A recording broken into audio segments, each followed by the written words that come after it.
दोस्तों, आज मैं जा रहा हूँ दो महान घुमक्कड़ी या कहें सनातनियों से मिलने। आपको भी मिलाऊंगा इस वीडियो के माध्यम से।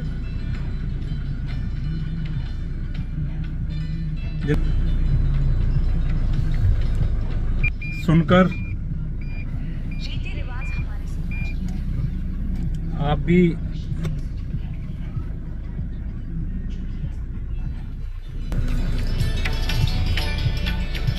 दांतों तले उंगलियां दबाने को मजबूर हो जाएंगे। बस आपसे अनुरोध इतना है, वीडियो को अंत तक देखना और इन महान घुमक्कड़ियों के बारे में सुनना। मेरे पड़ोसी गांव अवेरनी के रहने वाले हैं, दूसरे महाराज बिहार के रहने वाले हैं। बाकी सब कुछ आपको डिटेल से वीडियो में बताऊंगा। पहुंचता हूं। समय जल्दी नहीं कराओगे?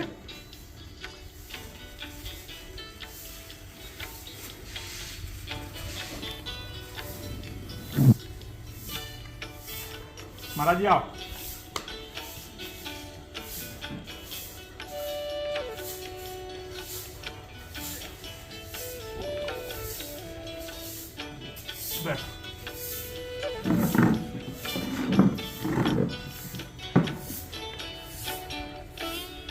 तो जैसा कि मैंने मित्रों आपको बताया था कि आज मैं आपको मिलवाऊंगा देश के महान घुमक्कड़ और आप कह सकते हैं सनातनियों से।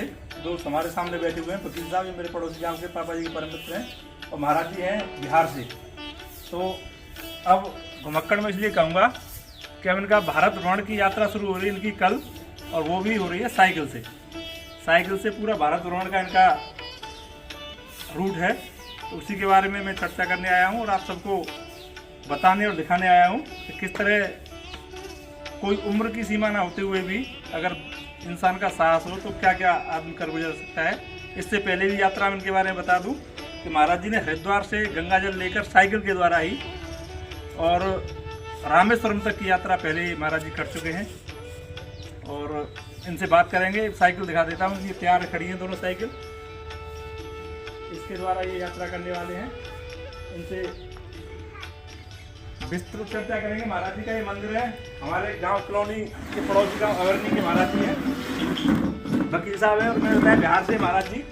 तो चर्चा विस्तृत करेंगे इनकी यात्रा के बारे में। तो कल कहाँ से कहाँ तक की यात्रा, कैसे कैसे कितने दिनों की यात्रा है, सारी मैं पूछता हूँ। वकील साहब कैसे यात्रा है कल साहब से शुरू होगी, कहाँ से? कल यहाँ से लगभग 11:30 बजे 11:30 बजे निकलेंगे। रूट क्या क्या रहेगा महाराज जी? यहाँ से सबसे पहले जाएंगे ओंकारेश्वर। ओंकारेश्वर, उज्जैन नहीं, ओंकारेश्वर खंडवा में। खंडवा में। उसके बाद महाकालेश्वर उज्जैन में। उज्जैन में। उसके बाद कैसी यात्रा रहेगी आपकी? उसके बाद फिर जाएंगे गुजरात में जी, सोमनाथ और नागेश्वर और द्वारका। जी जी जी। इसके बाद फिर जाएंगे राजस्थान होते हुए और हरियाणा पंजाब होते हुए वैष्णो देवी पहुँच जाएंगे। वैष्णो देवी, हाँ, जी। वैष्णो देवी से फिर लौटेंगे तो शिमला देहरादून होते हुए देहरादून से फिर केदारनाथ पहुँच जाएंगे। केदारनाथ, 4 धाम वहाँ से कर लेंगे। 4 धाम, वो भी प्रस्तावित है आपकी यात्रा में। आगे 4 धाम जो है केदारनाथ, बद्रीनाथ, गंगोत्री, यमुनोत्री, ये भी महाराज जी की साइकिल यात्रा में शामिल है। वहाँ से फिर लौट के रुद्रप्रयाग से और टनकपुर होते हुए नेपाल में चले जाएंगे। टनकपुर से नेपाल यात्रा भी इसमें शामिल है जी। काठमांडू पहुँच जाएंगे फिर जी, पशुपतिनाथ दर्शन करेंगे। पशुपतिनाथ तक, वहाँ से भी जनकपुर आ जाएंगे। जी। जनकपुर के बाद में झारखंड में आ जाएंगे बाबा बैजनाथ धाम। जी जी जी। तो झारखंड के बाद में फिर पहुँच जाएंगे उड़ीसा में जगन्नाथ जी। जी। तो उड़ीसा के बाद में फिर आंध्र प्रदेश चले जाएंगे जी, मल्लिकार्जुन।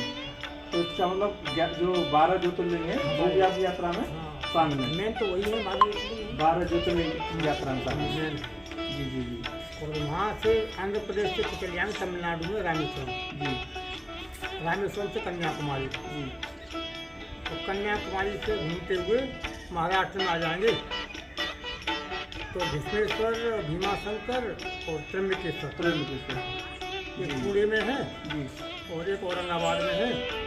और त्र्यंबकेश्वर में ही है जी। गोदावरी किनारे नासिक में, नासिक के पास। कैसे तो इस तरह से यात्रा का इसके बाद फिर वहाँ से सीधे काशी विश्वनाथ पहुँचे। काशी विश्वनाथ, उसके बाद वापसी। तो कितने दिनों का प्रोग्राम है ये? देखो महाराज जी, लगभग 10 महीने के करीब। 10 महीने का आपका विचार है। इनके अलावा 12 ज्योतिर्लिंग के अलावा जो भी तीर्थ, जो भी धाम दर्शनार्थ होंगे वो दर्शन करेंगे। अच्छा। रास्ते में इधर उधर मान लो कोई 50-40 किलोमीटर उधर होते हैं तो जाएंगे, दर्शन करेंगे।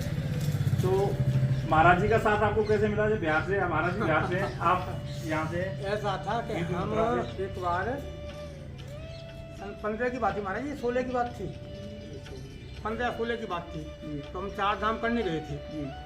तो हम वहाँ हरिद्वार में बैठे थे बस स्टैंड पे। हाँ। तो महाराज जी भी वहीं बैठे थे। अच्छा। तो महाराज जी जो है अपना तम्बाकू, गांजा हाँ गांजा तैयार कर रहे थे। हम बैठ के उसी बेंच पे। जी। तो पूछने लगे महाराज जी से, महाराज जी का परिचय महाराज जी ने बताई। हमें बड़ी खुशी हुई। महाराज जी ने हमको पूछा, हमने बता दिया तो महाराज जी बड़ी खुशी हुए। तो संयोग से ऐसा हुआ कि उसी बस में महाराज जी थे, उसी बस में हम गए 4 धाम करने के लिए। हमारी छोटी बसें जाती हैं। अच्छा। तो उसी बस में गए हम दोनों अच्छा अच्छा। साथ में। तो तभी से आपका आसान बन गया है। साथ बन गया। अच्छा, जब आप यहाँ हरिद्वार से वहाँ गए थे रामेश्वरम, तो कितने दिन की यात्रा थी? तो 1.5 महीने में तय की थी हमने। 1.5 महीने। एक दिन में लगभग 70-80 किलोमीटर चले थे, अंत में 100 किलोमीटर चले थे। 70-80 किलोमीटर एक दिन, अंत में 100 किलोमीटर की आपने साइकिल चलाई। एक दिन में 70 से 80 किलोमीटर और 100 किलोमीटर का भी सफर महाराज जी साइकिल से तय करते हैं अंतिम दिनों में। अंतिम दिनों में। बहुत बढ़िया। तो महाराज जी, अब मेरा तो उद्देश्य इतना रहेगा कि सब आप मतलब फेसबुक के माध्यम से या सोशल मीडिया के माध्यम से मैं लोगों को बताऊं कि सनातन धर्म की कितनी बड़ी महिमा है, कि इस उम्र में भी साइकिल के द्वारा भारत भ्रमण।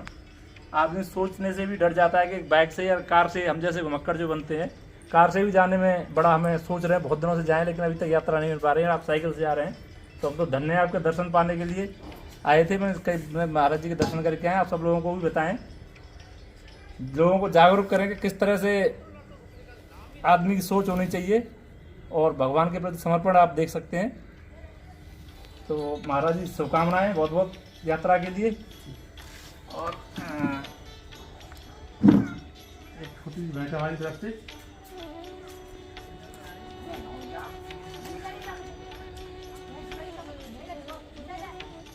अरे इसकी क्या जरूरत है? कोई दिक्कत नहीं महाराज जी से। क्या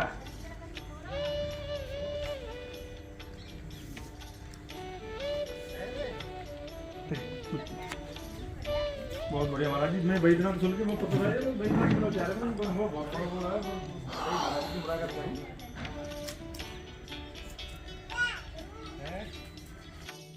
तो ये यात्रा कल दिनांक 22 फरवरी से शुरू हो जाएगी इन महाराज जी की। मथुरा, उत्तर प्रदेश, मथुरा के बलदेव से ये यात्रा शुरू होगी और लगभग 10 महीने के लिए प्रस्तावित यात्रा है। रूट सारा बता ही दिया है।